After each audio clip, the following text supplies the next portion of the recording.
جو وابستگان سلسلہ کی تربیتی نشست ہے،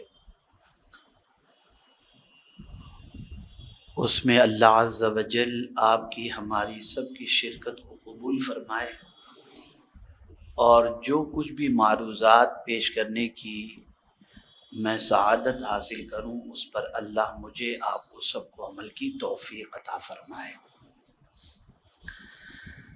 گزشتہ نشست میں آپ علم کے بارے میں سماعت فرما چکے تھے، اور میں نے بتایا تھا کہ علم کتنا ضروری ہے، اور بغیر علم کے انسان کی عبادت کبھی کبھی جو ہے وہ اسے وہ فائدہ نہیں پہنچاتی جو فائدہ اسے پہنچنا چاہیے۔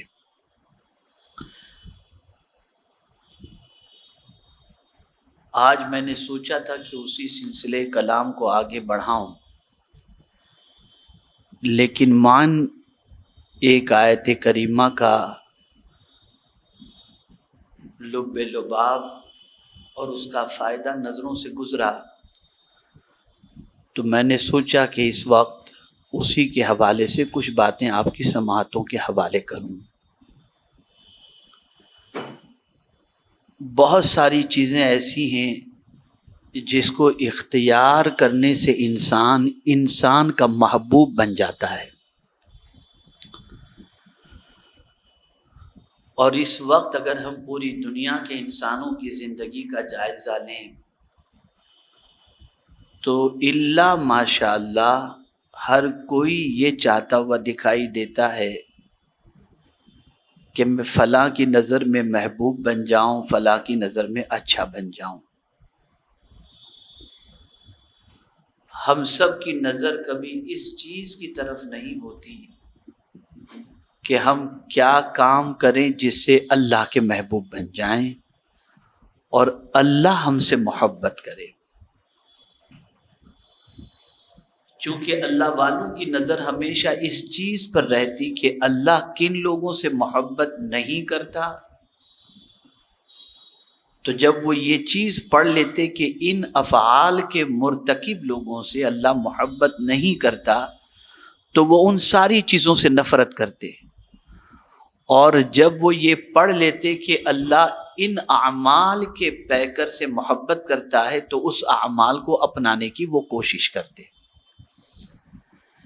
یہ ایک تفصیلی ٹاپک ہے، میں انشاءاللہ العظیم اس پر متواتر کوشش کروں گا کہ کچھ گفتگو کر سکوں اور آپ کی سماعتوں کے حوالے کچھ بات کر سکوں۔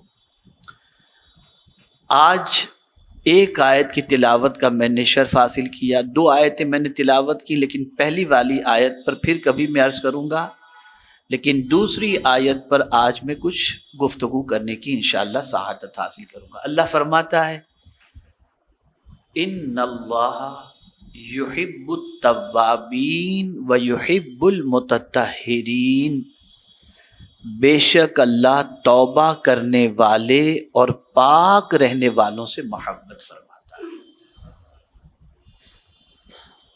توبہ کے حوالے سے آپ نے بہت کچھ سنا ہے اور سنتے رہتے ہیں،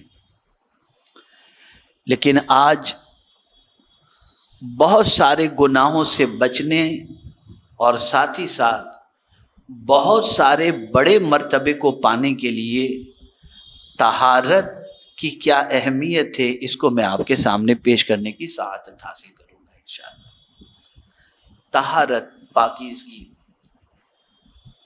یہ صرف ایک عمل نہیں ہے بلکہ ایمان کی شاخوں میں سے ایک شاخ ہے، اور اسے اللہ کے رسول صلی اللہ علیہ وسلم نے ایمانیات کے اندر شامل فرمایا۔ ایمان ایک درخت ہے، اور اس درخت کی شاخوں کے حوالے سے حدیث مبارکہ میں ہے کہ ایمان کی 72 73 یا اس سے کچھ زیادہ شاخیں ہیں، ان شاخوں کے اندر سرکار صلی اللہ علیہ وسلم نے پاکیزگی کو بھی ایک شاخ کے اعتبار سے فرمایا، یعنی ایمان کی یہ شاخ ہے۔ اب اللہ پاک رہنے والوں سے محبت کرتا ہے۔ اب آپ کہیں گے کہ ہم تو پاک ہی رہتے ہیں اور جب کبھی ناپاک ہوتے ہیں تو فوراً پاکی کی جو ہے اس کی طرف مائل ہوتے ہیں اور پاک ہونے کی کوشش کرتے ہیں. تو میں یہاں پر پاکیزگی کے حوالے سے آپ کو بتاؤں کہ اللہ کس قسم کی پاکیزگی کو پسند فرماتا ہے. تو سب سے پہلے آپ دیکھیں کہ نماز کے جو شرائط ہیں، کیا ان شرائط کے اندر صرف اتنا ہی ہے پاکیزگی کے مسئلے کے اندر کہ آپ کا بدن پاک ہو؟ نہیں، بدن بھی پاک ہو، کپڑا بھی پاک ہو اور نماز کی جگہ بھی پاک ہو. تینوں جگہ کی پاکیزگی کے بارے میں فرمایا. اب میرے پیارے آقا صلی اللہ علیہ وسلم کے پیارے دیوانوں، اگر اس کو ہی صرف آپ سمجھنے کی کوشش کریں، بدن کا پاک ہونا، کپڑے کا پاک ہونا، نماز کی جگہ کا پاک ہونا. ایک بندہ دن میں 5 مرتبہ اللہ کی بندگی کے لیے اپنے آپ کو تیار کرتا ہے، اور ضروری نہیں کہ ہر بندہ مسجد ہی میں جا کر کے نماز پڑھے. جب نماز کا وقت ہو تو وہ مسجد کے قریب ہی ہو اور چلا جائے، بلکہ کہیں بھی وہ رہے اور نماز کا وقت ہو تو اسے نماز ادا کرنی پڑتی ہے اور کرنا چاہیے بھی. لیکن رسول رحمت صلی اللہ علیہ وسلم نے بڑا کرم فرمایا کہ سرکار صلی اللہ تعالی علیہ وسلم کے صدقہ و طفیل اس امت کے لیے یہ آسانی ہو گئی کہ جب بھی جہاں بھی نماز کا وقت ہو اور جگہ پاک ہو وہاں وہ نماز ادا کرے، اس کی نماز اللہ تعالیٰ قبول فرما لے گا. لیکن پہلے کی جو امت تھی اس کا حال یہ تھا کہ بندگی کے لیے عبادت گاہ ہی کے اندر جانا ضروری تھا. لیکن حضور صلی اللہ علیہ وسلم نے اس امت کے بارے میں فرمایا اور اپنی خصوصیت یہ فرمائی. سرکار صلی اللہ علیہ وسلم نے فرمایا، اللہ نے میرے لیے ساری زمین کو مسجد بنا دیا. سجدے کی جگہ اب کہیں بھی آپ کسی بھی جگہ پر ہیں، نماز کا وقت ہو جائے آپ فوراً وضو کر کے نماز ادا کر لیں. اب ایک بندہ جب 5 وقتہ نماز کا پابند ہوگا تو ظاہر سی بات ہے کہ وہ اپنے بدن کو بھی پاک رکھنے کی کوشش کرے گا، اور ظاہر سی بات ہے کہ وہ کپڑے کو بھی پاک رکھنے کی کوشش کرے گا، اور ظاہر سی بات ہے کہ ایسی جگہ پہ جانے کی کوشش ہی نہیں کرے گا جو ناپاک جگہ ہو، اس لیے کہ اسے تو 5 وقت کی نماز ادا کرنی ہے. تو یہاں سے یہ بات سمجھ میں آئی کہ اسلام کو پاکیزگی کتنی پسند ہے، اور پاکیزگی کے سلسلے میں نماز جیسی اہم عبادت کے لیے جو چیزیں رکھی گئیں اور جو شرائط رکھے گئے، ان شرائط کے اندر ایک ایسی شرط رکھی گئی جس کے اندر یہ تینوں چیزوں کو شامل کیا گیا. وقت مطلب بدن کا پاک ہونا، کپڑوں کا پاک ہونا، نماز کی جگہ کا پاک ہونا. اب یہاں میں آپ کو بتاؤں کہ پہلے کے انبیاء کے امتیوں کے سلسلے میں کیا قانون تھا. اگر کسی نبی کی امت کے کپڑے پر نجاست لگ جاتی تو اس کپڑے کو کاٹنا یہ اس کی طہارت کے اندر تھا. آپ اندازہ لگائیں. اسی طریقے سے اور بھی بہت سارے احکامات اس امت کے سلسلے میں تھے، لیکن اس امت پر میرے آقا صلی اللہ علیہ وسلم کا خصوصی کرم کہ الحمدللہ پانی سے پاک کر لو، آپ کا کپڑا بھی محفوظ رہے گا، آپ کی جان بھی محفوظ رہے گی اور آپ پاک بھی ہو جائیں گے. پاک رہنے والے سے اللہ عز و جل کس طرح محبت فرماتا ہے، صرف اس کو سنیں آپ. صحابہ کی فضیلت میں اللہ فرماتا ہے مسجد قباء کی تعمیر کے سلسلے میں کہ کون لوگ تھے جنہوں نے مسجد قباء کی تعمیر کی، ان کی خصوصیت کیا تھی. تو اللہ فرماتے ہیں فیہ رجال یحبون ان یتطہروا واللہ یحب المطہرین. مسجد قباء کی تعمیر کے اندر ایسے لوگ تھے جن کو پاکیزگی سے بڑی محبت تھی، وہ پاک رہنے سے محبت فرماتے تھے. یعنی پتہ یہ چلا جو پاک رہنے سے محبت فرماتا ہے اللہ اس سے محبت فرماتا ہے. یہ ہے طہارت. اور ایک جلیل القدر ولی کامل ارشاد فرماتے ہیں کہ اگر کوئی شخص جس پر غسل جنابت لازم ہو چکا ہے اور وہ شخص غسل جنابت کے لازم ہوتے ہی وہ غسل جنابت کر لے اور اپنی نمازوں کو قضا نہ کرے تو آپ کو حیرت ہوگی کہ ان کے نزدیک وہ ولی ہے. اور جو بندہ ناپاکی کے اندر اپنے اوقات کو گزارتا ہے فرشتے اس سے دور ہو جاتے ہیں. جس گھر میں اس قسم کے لوگ ہوتے ہیں وہاں بھی فرشتے نہیں آتے. رحمت کے فرشتے فاصلہ بنا لیتے ہیں. لیکن جہاں پاکیزگی سے محبت ہوتی ہے اور جہاں پاکیزگی کو فوقیت دی جاتی ہے اللہ عز و جل اس پاکیزگی اختیار کرنے والے سے بھی محبت فرماتا ہے اور وہ اللہ کو بڑے پسندیدہ اللہ کے بڑے پسندیدہ لوگ ہیں. اب آپ کو میں سمجھاؤں. میر عبد الواحد بلگرامی رحمۃ اللہ تعالی علیہ نے سبع سنابل شریف کے اندر ایک چیپٹر رکھا ہے وضو کے سلسلے میں اور طہارت کے سلسلے میں. اس میں انہوں نے وضو کے حوالے سے فرمایا ہے کہ اولیاء کرام علیہم الرضوان جب کبھی ان کا وضو ناقص ہو جاتا ٹوٹ جاتا وہ فوراً وضو کر لیتے اور بغیر وضو کے اپنے لمحات کو گزارنا زندگی کو گزارنا وہ موت کے مترادف سمجھتے تھے.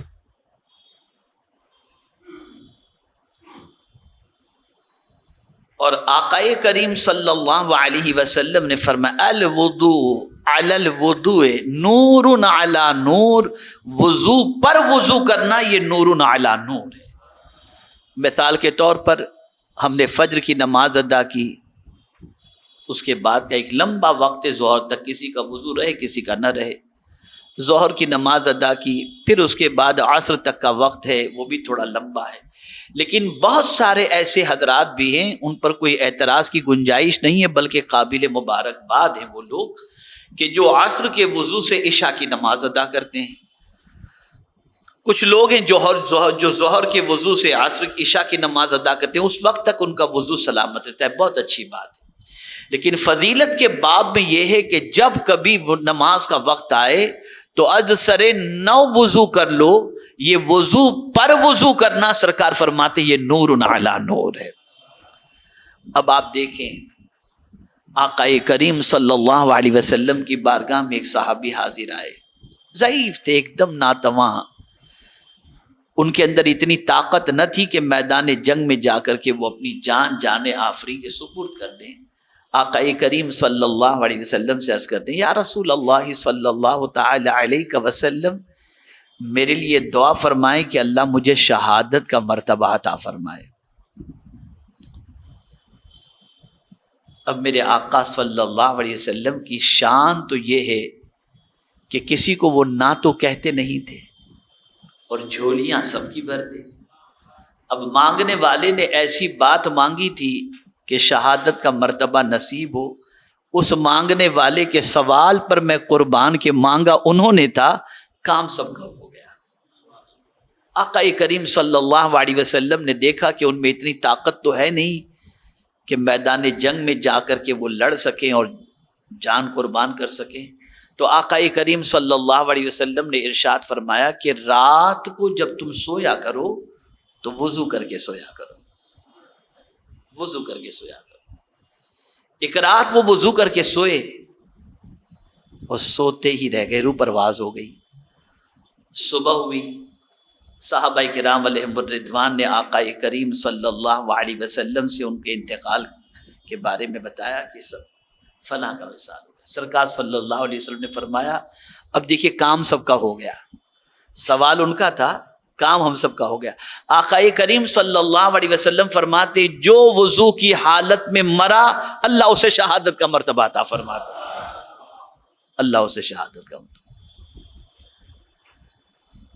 اب ایک انسان اگر پابندی کے ساتھ ہمیشہ وضو میں رہنے کا عادی بن جائے تو آپ جانتے ہیں صرف یہی نہیں کہ وضو کی پابندی کی وجہ سے نیکیوں کی اسے توفیق مل جاتی ہے بلکہ وضو کی پابندی کی وجہ سے کئی گناہوں سے وہ بچ جاتا ہے. جیسے ہمارے خالد بھائی موجود ہیں ماشاءاللہ رکن شورا، ان کے پاس لوگ سوال پوچھتے ہوں گے، اور ہمارے علماء سے لوگ سوال پوچھتے ہیں، حضرت گالی دینے سے وضو ٹوٹ جاتا ہے؟ پوچھتے ہیں سوال پوچھتے ہیں، کیا گالی دینے سے وضو ٹوٹ جاتا ہے؟ تو اب میں آپ سے پوچھنا چاہتا ہوں کہ ایک آدمی اگر وضو میں پابندی سے رہنے کا عادی ہو تو وہ گالی دینے سے بھی بچے گا، حالانکہ گالی دینے سے وضو ٹوٹتا نہیں ہے، لیکن ایک فکر لاحق ہو جاتی ہے نا، یار میری زبان سے غلط بات نکل گئی۔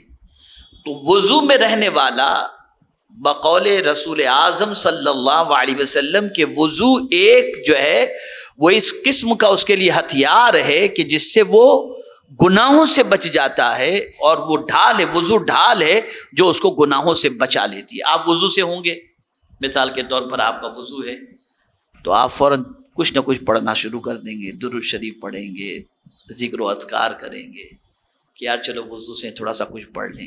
اب تو موبائل کے اندر قرآن شریف ڈاؤن لوڈ کیا ہوا ہوتا ہے، دکان پہ بیٹھے کسٹمر نے آئے، چلو یار تھوڑی دیر تلاوت ہی کر لیتے ہیں، تو تلاوت آپ نے کر لی۔ ہمارے ایک دوست ہیں، امریکہ میں رہتے ہیں، میں نے ان سے، ہے تو بالکل سیدھے سادے دنیا دار آدمی ہے کوئی خاص، لیکن ان کو دنیا دار بھی کہنا میرے اعتبار سے ٹھیک، بہرحال میں نے ان کی ایک عادت دیکھی، مجھے بہت اچھی لگی۔ میرے ایک اسٹیٹ کے پروگرام کے اندر، ٹیکسس کے اندر جب پروگرام ہوتے ہیں تو تقریباً پروگراموں میں میرے ساتھ ہوتے ہیں، جو پروگرام ان کے جو ہے ذریعے طے ہوتے ہیں، تو ان پروگراموں میرے ساتھ ہوتے ہیں۔ میں نے ان کی ایک خوبی دیکھی، وہ خوبی کیا ہے کہ وہ چلتے ہمارے ساتھ، کسی ہال میں پروگرام ہے، اب ہال میں سب پروگرام کی تیاری میں لگے رہتے، یہ بندہ کنارے پہ جا کے جلدی سے وضو کرتا، زیادہ تر وضو ہی میں رہتے ہیں، تو وضو کرتے اور دیکھتے سب مصروف ہے تو کنارے پہ چادر بچھا کر نماز پڑھنا شروع کر دیتے، پھر دیکھتے کچھ کام ہے کہ نہیں ہے، دیکھتے کوئی کام کچھ بھی نہیں ہے تو ٹائم پاس نہیں کرتے، پھر نماز پڑھنا شروع کر دیتے ہیں۔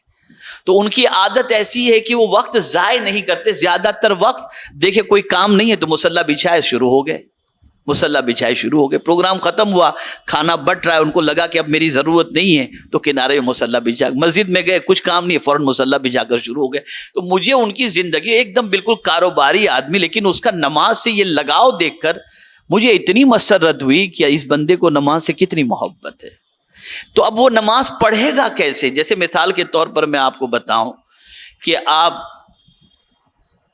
اپنی دکان کے اندر ہیں، یا آپ کی دکان مسجد کے قریب ہے اور ٹھنڈک کا بالکل موسم ہے، یعنی ایسی پوزیشن ہے کہ کاروبار بالکل مندہ سیزن چل رہا ہے، تو آپ وضو سے ہوں گے تو سوچیں گے چلو جا کر میں نماز پڑھ لوں، آپ وضو سے ہوں گے تو دکان پر بیٹھ کر آپ سوچیں گے چلو تسبیح و تحلیل کر لوں، چلو قرآن شریف کی تلاوت کر لوں، یہ سب آپ کرتے رہیں گے۔ لیکن اگر وضو سے نہیں تو ارے یار کیا پڑھوں، تو پھر فون پر کسی سے گپ شپ میں لگ جائیں گے، یا یوٹیوب پہ لگ جائیں گے، یا واٹس ایپ پہ لگ جائیں گے، اور ٹائم ایسے ہی برباد اور ضائع ہوتا رہے گا۔ وضو اتنا زبردست عمل ہے کہ میرے پیارے آقا صلی اللہ علیہ وسلم کے پیارے دیوانوں، اس عمل کے حوالے سے فرمان ہے کہ جو شخص رات کو سوتا ہے وضو کر کے سوتا ہے تو آپ کو معلوم ہے فرشتے اس کے لیے دعا کرتے ہیں، وضو کر کے سونے والے کے لیے فرشتے دعا کرتے ہیں اور اس کے لیے دعائے مغفرت کرتے ہیں، اور اس بندے سے اللہ عز و جل محبت فرماتا ہے۔ تو یاد رکھیں، پاکیزگی سے محبت رکھیں، باوضو رہنے کی عادت بنائیں، اور باوضو رہنے کے حوالے سے ایک بہت بڑی فضیلت میں آپ کے سامنے پیش کروں تاکہ آپ اس کو محسوس کر سکیں کہ وضو کی کتنی فضیلت ہے۔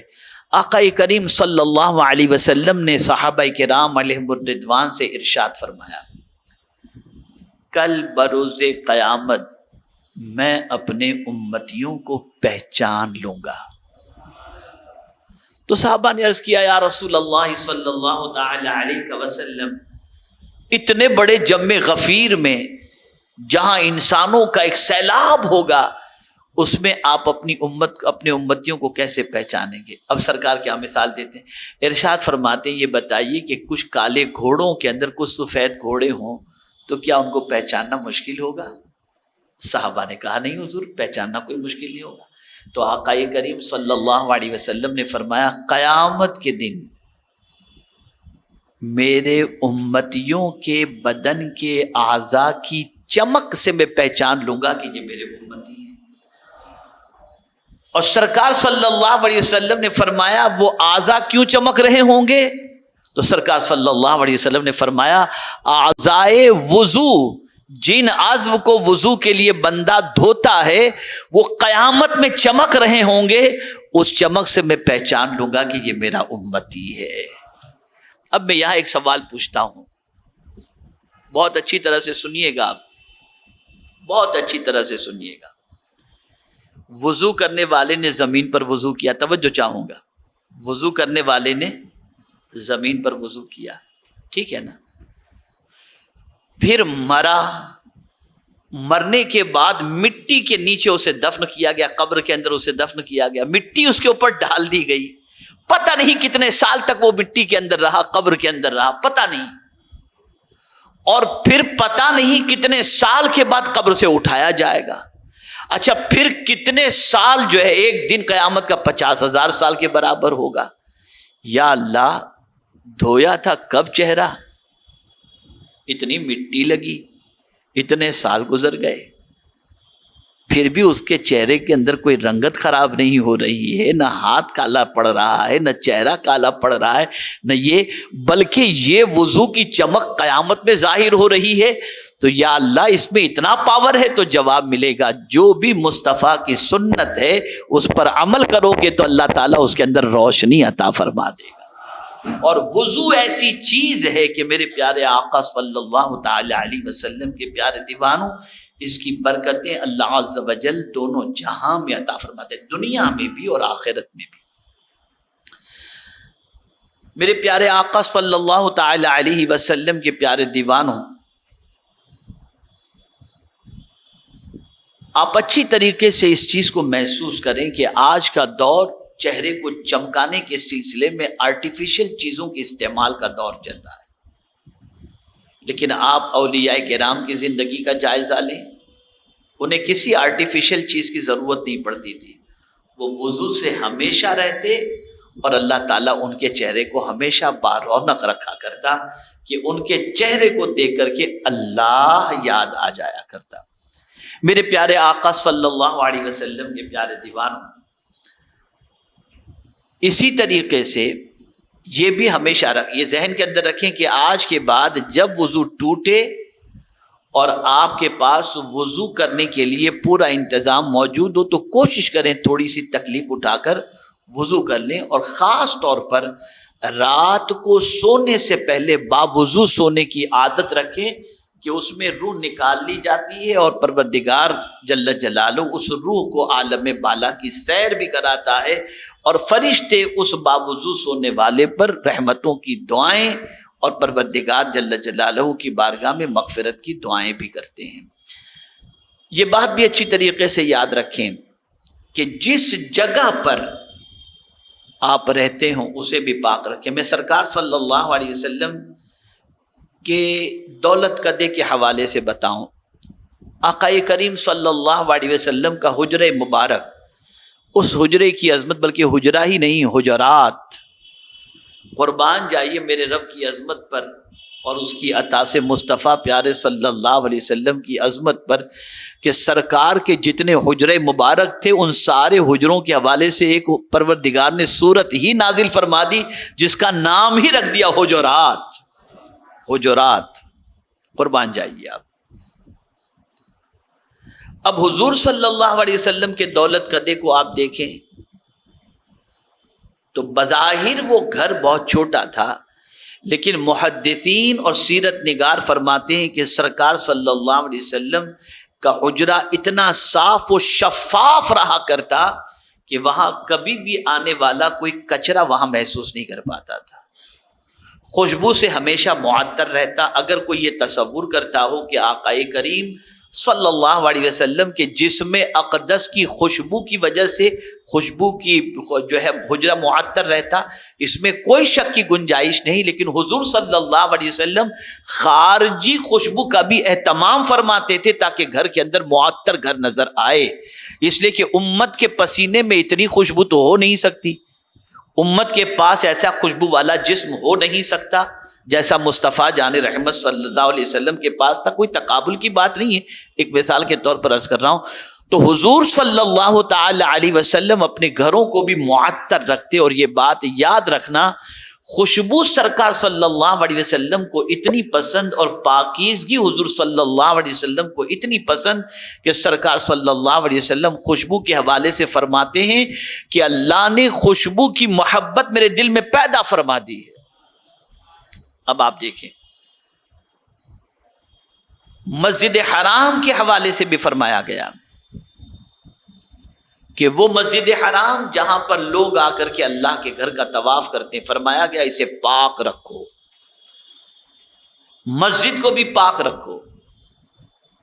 اور یہاں ایک بڑی پتے کی بات بتاؤں کہ سیدنا فاروق اعظم رضی اللہ المولا تبارک و تعالی عنہ مسجد میں ہر جمعہ کو خوشبو کا خاص اہتمام کرتے، جمعہ سے پہلے اس طریقے سے مسجد کی در و دیوار پر آپ خوشبو لگاتے، اور کبھی ایسا ہوتا کہ وہ جو ہے جیسے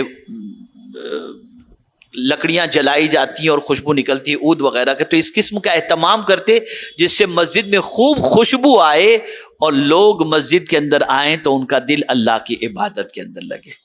ہمارے یہاں بھی کچھ لوگ لگاتے ہیں، بیٹھے ہوتے ہیں پہلی صف کے اندر اور سینتھیٹک جتنا بھی عطر سستے والا وہ لگاتے ہیں تاکہ سر کا ناک بھی بند ہو جائے، کان بھی بند ہو جائے اور تکلیف ہو جائے۔ تو استعمال اگر کرنا ہے تو اچھا عطر استعمال کریں تاکہ کسی کو دقت نہ ہو۔ حالانکہ استعمال کرنے والے کی ممکن ہے کیپیسٹی اتنی ہی ہو اور وہ سنت کے مطابق کر رہا ہے، اللہ اس کی نیت کے مطابق اسے اجر عطا فرمائے گا، لیکن فاروق اعظم رضی اللہ تعالیٰ عنہ جس چیز کا اہتمام کرتے تھے وہ بہترین سے بہترین چیز کا، تاکہ کسی کو تکلیف نہ پہنچے۔ اب یہاں ظاہر کی پاکی کے حوالے سے میں نے مختصر آپ کو بتا دیا کہ وضو کریں، کپڑے کو پاک رکھیں، بدن کو پاک رکھیں، اور ساتھ ہی ساتھ جہاں عبادت کرتے ہیں اس جگہ کو پاک رکھیں۔ لیکن حضرت بایزید بسطامی علیہ رحمہ کا ایک قول میری نظر سے گزرا، فرماتے ہیں یہ بتاؤ کہ بدن میں اگر نجاست لگی ہے تو اس نجاست آلود بدن کو لے کر تم مسجد میں جا سکو گے؟ جواب دیجیے آپ، نہیں نا؟ تو فرماتے ہیں دل بھی تو ہے، دل بھی تو ہے، ذرا دیکھو دل کے اندر نجاست تو نہیں لگی ہے، دل میں تو نجاست، دل تو ناپاک نہیں، ذرا اس کو بھی دیکھ لو تھوڑا سا۔ اور نماز کا وقت ہوتا تو کانپنے لگ جاتے، چہرہ زرد پڑ جاتا، اور فرماتے تھے بدن تو پاک ہے، پتہ نہیں ہے دل کی کیا کیفیت ہے، اور اللہ ظاہر کو نہیں دیکھتا باطن کو دیکھتا ہے، کانپ جاتے تھے۔ تو دل کی طرف بھی توجہ ہونی چاہیے، جس طرح سے جسم پاک ہوتا ہے اور پاک کرتے ہیں ویسے دل بھی پاک کریں۔ اب دل کیسے پاک ہو؟ سبحان اللہ، میرے آقا کی عظمتوں پر قربان صلی اللہ علیہ وسلم، بڑی پیاری بات سرکار صلی اللہ علیہ وسلم نے فرمائی۔ حضرت انس رضی اللہ تعالیٰ عنہ سے ارشاد فرماتے، اے انس، تم سے ہو سکے تو صبح اس حال میں کرو کہ کسی مومن کے لیے تمہارے سینے میں کینہ نہ ہو۔ اور پھر آگے ارشاد فرماتے، اے انس یہ میری سنت ہے۔ سرکار نے سینے کو پاک رکھنا یہ اپنی سنت فرمایا، سینے کو پاک رکھنا یہ اپنی سنت فرمایا، اور پھر آگے یہ ارشاد فرما کر امت کو ترغیب دلائی کہ جس نے میری سنت سے محبت کی اس نے مجھ سے محبت کی، اور جس نے مجھ سے محبت کی وہ جنت میں میرے ساتھ ہوگا۔ تو دل کو بھی پاک رکھو۔ اور بڑی پیاری بات، ماشاءاللہ ہمارے کچھ طلباء بھی آج یہاں پر حاضر ہیں اور کچھ پڑھے لکھے حضرات بھی حاضر ہیں، تو بات اچھی طرح سمجھ جائیں گے دل کو پاک کیسے رکھا جائے۔ اب دل تو گندا ہو گیا، بھئی سیدھی سی بات ہے، کپڑا گندا ہو جائے تو صابن سے دھو لو، واشنگ مشین میں دھو لو، پانی سے دھو لو، تب جا کے کپڑا پاک ہو جائے گا۔ زمین پاک ناپاک ہو گئی، پانی سے دھو لو، لیکن دل کے اندر تو ہاتھ ہی جاتا ہی نہیں ہے، دل میں تو ہاتھ جاتا نہیں ہے، صابن یہ سب جائے گا کیسے؟ دل کو کیسے صاف کریں؟ دل کو کیسے صاف کریں؟ یہ تو گندا ہو چکا ہے۔ اب اس کی صفائی کا کیا طریقہ ہے؟ قربان جائیے، اللہ نے جب آیت کریمہ نازل فرمائی اور ترتیب اس کی دیکھیے آپ، کہ پہلے ظاہر کے پاک کی بات نہیں فرمائی، پہلے باطن کے پاک کی بات فرمائی، اور فرمایا ان اللہ یحب التوابین، یہ توبہ دل کے گناہوں کو پاک کر دیتا ہے، دل کی صفائی کا طریقہ۔ ایک جملہ عرض کر کے میں اپنی گفتگو کو اس اعتبار سے ختم کروں گا کہ آپ جانتے ہیں کہ جب بھی یہ تربیتی نشست ہوتی ہے، میں زیادہ وقت اس لیے نہیں لیتا کہ آپ کو مختصر سے وقت کے اندر کچھ ضروری باتیں بتا دوں اور ڈوز آپ کو اتنا مل جائے کہ جس پر عمل کرنا آپ کے لیے آسان بھی ہو۔ اب دیکھیے میرا جملہ یاد رکھیے گا، جملہ یاد رکھیے گا، کپڑا دھونا ہے، باہر سے پانی لگتا ہے نا؟ باہر سے پانی لگنے سے مراد یہ ہے کہ کپڑے کو دھونے کے لیے آپ اوپر سے پانی ڈالتے ہیں، چاہے واشنگ مشین ہو چاہے کچھ بھی ہو، ٹھیک ہے نا؟ لیکن جملے پہ توجہ چاہوں گا، اس آنسو کی عظمت پر قربان، اس آنسو کی عظمت پر قربان، نکلتا تو باہر ہے اور صاف اندر کو کر دیتا ہے۔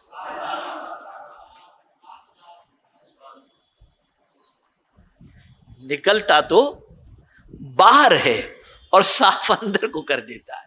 جہاں کوئی بندہ اللہ سے ڈر کر توبہ کرتے ہوئے رو پڑتا ہے تو آنسو باہر نکلتے نا، اندر تو نہیں جاتے، آنسو باہر نکلتے ہیں اور ادھر صفائی شروع ہو جاتی ہے۔ کتنے عظیم ہے یہ آنسو، کتنے عظیم ہے یہ آنسو۔ تو دل کی صفائی کے لیے اللہ کی بارگاہ میں آدمی روئے، گناہوں سے معافی مانگے، توبہ و استغفار کرے تو اللہ دل کو صاف کر دیتا ہے، اور جب دل کی صفائی شروع ہو جاتی ہے تو آنکھ سے آنسو نکلنے شروع ہو جاتے ہیں۔ تو میرے پیارے آقا صلی اللہ علیہ وسلم کے پیارے دیوانوں، اپنے دل کی صفائی کا بھی خیال کرو اور اپنے ظاہر کی صفائی کا بھی خیال کرو، توبہ بھی کرو، اور توبہ کا بہترین وقت یوں تو جب چاہیں تب اللہ قبول کرتا ہے، لیکن اولیاء کرام توبہ کب کرتے، استغفار کب کرتے، قرآن شریف کے اندر موجود ہے۔ کانوا قلیلا من اللیل ما یہجعون او کما قال وبالاسحار هم یستغفرون، وہ رات کو بہت کم سوتے تھے۔ یہ اللہ والوں کا ذکر قرآن کر رہا ہے، راتوں کو کم سوتے تھے۔ اب یہاں ایک سوال پوچھتا ہوں، یہ رات کم سوتے تھے تو کرتے کیا تھے؟ اللہ والے کیا کرتے تھے رات کو؟ جو کم سوتے ہوں اللہ والے تو کرتے تو کچھ تو کرتے ہوں گے، سوتے نہیں تھے تو کچھ کرتے تھے۔ اب آج مسلمان جو راتوں کو کرتا ہے وہ مسلمان جانتا ہے۔ آج ہم لوگوں کی راتیں کبھی واٹس ایپ پہ گزر جاتی ہیں، کبھی کچھ دیکھنے میں گزر جاتی ہیں، کبھی اچھائی میں کبھی برائی میں، اس طرح سے راتیں گزرتی ہیں۔ لیکن اللہ والوں کی راتیں تو قرآن نے دوسرے مقام پر فرمایا والذین یبیتون لربہم سجدا وقیاما، وہ اپنی راتوں کو سجدے اور قیام کے اندر گزار دیتے ہیں۔ تو پتہ چلا اللہ والوں کی رات عبادت میں گزرتی ہے۔ اب جب عبادت میں رات گزرتی ہے تو پھر یہ کیوں آیا وبالاسحار هم یستغفرون، کہ سحر کے وقت اللہ کی بارگاہ کے اندر مغفرت کی بھیک مانگتے، اللہ سے بخشش کی بھیک مانگتے۔ بھئی آدمی عبادت کر کے، آپ ہیں ہم ہیں، جب عبادت کرتے تو دعا کرتے مولا یہ دے دے، مولا یہ دے دے، مولا یہ دے دے، مولا یہ دے دے، ٹھیک ہے نا؟ اب اتنی ہی دعا اگر ہم کرتے ہیں ربنا آتنا فی الدنیا حسنہ وفی الآخرۃ حسنہ وقنا عذاب النار، تو یہ بھی ایک دعا ہو گئی ہماری، دنیا کے لیے بھی عافیت، آخرت کے لیے بھی عافیت ہم نے مانگ لی۔ لیکن قرآن نے اللہ والوں کے حوالے سے فرمایا کہ کم سوتے تھے، رات سجدے اور قیام میں گزارتے تھے، اور جب سحر کا وقت ہوتا، اب سحر کا وقت تو سمجھتے ہیں، جو بالکل فجر سے پہلے کا جو وقت ہوتا ہے بالکل وہ سحر کا وقت ہوتا ہے، ٹھیک ہے نا؟ اس وقت وہ کیا کرتے؟ اللہ سے معافی چاہتے، یا اللہ عبادت کرنے کے بعد معافی کائے کی؟ جب عبادت کی ہے تو معافی کائے کی؟ آج کا مسلمان تو گناہ کر کے معافی نہیں مانگتا، وہ عبادت کر کے معافی کیوں مانگتے ہیں؟ توجہ چاہوں گا، بہت اہم نکتہ ہے، اسے ذہن میں محفوظ کر کے ہی اٹھیے گا۔ وہ اس لیے سحر کے وقت معافی مانگتے ہیں کہ مولا رات تو تیری بندگی میں گزری، لیکن ہمیں نہیں معلوم کہ بندگی تیرے لائق تھی یا نہیں تھی، تیری بارگاہ میں قبولیت کے لائق تھی یا نہیں تھی، مولا ہمیں نہیں معلوم۔ اگر کوتاہی رہ گئی ہو تو ہمیں تو معاف فرما دے، ہم تیری بارگاہ کے اندر مغفرت چاہتے ہیں۔ تو اللہ والے عبادت کر کے اینڈ کے اندر مغفرت کی دعا کرتے تھے اور استغفار کیا کرتے تھے۔ تو عرض کرنے کا منشا یہ ہے، ظاہر کو بھی پاک رکھو اور باطن کو بھی پاک رکھنے کی کوشش کرو۔ انشاءاللہ العظیم جب یہ دونوں چیزیں ہماری پاک رہیں گی تو کوئی محبت کرے یا نہ کرے اللہ ہم سے محبت فرمائے گا انشاءاللہ العظیم۔ یہ اللہ کا وعدہ ہے۔ اللہ رب العزت جل جلالہ آقا کریم صلی اللہ علیہ وسلم کے صدقہ و طفیل مجھے، آپ کو، سب کو اللہ اور اس کے رسول جل جلالہ و صلی اللہ علیہ وسلم کے ارشاد پر عمل کی توفیق نصیب فرمائے، اور پروردگار ہمیں علم دین حاصل کرنے کی توفیق نصیب فرمائے۔ معمول بنا لیں کہ رات کو جب سوئیں تو ہمیشہ باوضو سونے کی عادت رکھیں، دن میں گھر سے نکلیں باوضو رہنے کی عادت رکھیں، ہمیشہ باوضو رہنے کی کوشش کریں۔ آہستہ آہستہ انشاءاللہ جب یہ عادت بن جائے گی تو آپ نیکیوں کے عادی بن جائیں گے انشاءاللہ، اور گناہوں سے بچنے کا جذبہ بھی آپ کے اندر انشاءاللہ العظیم پیدا ہو جائے گا۔ بس ایک عمل بتا دوں، اس کو ذہن میں رکھیں کہ رات کو بغیر کوئی دین کی بات سیکھے آپ سوئیں نہیں، اس کو ذہن میں رکھیں۔ کچھ نہ کچھ، اور واٹس ایپ سے اس سے سیکھنے کی ضرورت نہیں ہے، اوتھینٹک بھی نہیں ہوتی، اوتھینٹک ہوتی بھی کوئی وہ نہیں۔ آپ کو بس ایک SDI انفو، یہ اپنا official SDI what's app group ہے، SDI انفو، اور روزانہ اس کے اندر 2-3 منٹ کا ایک میٹر آتا ہے جس میں دینی معلومات سے متعلق ہوتا ہے۔ آپ دن میں اگر مصروف ہیں اور نہیں اسے پڑھ پاتے تو رات کو سونے سے پہلے اسے ضرور پڑھ لیں۔ فائدہ کیا ہوگا؟ فائدہ کیا ہوگا؟ تو میرے آقا صلی اللہ علیہ وسلم فرماتے ہیں رات کو ایک بات سیکھ کر کے سونا پوری رات عبادت کرنے سے بہتر ہے۔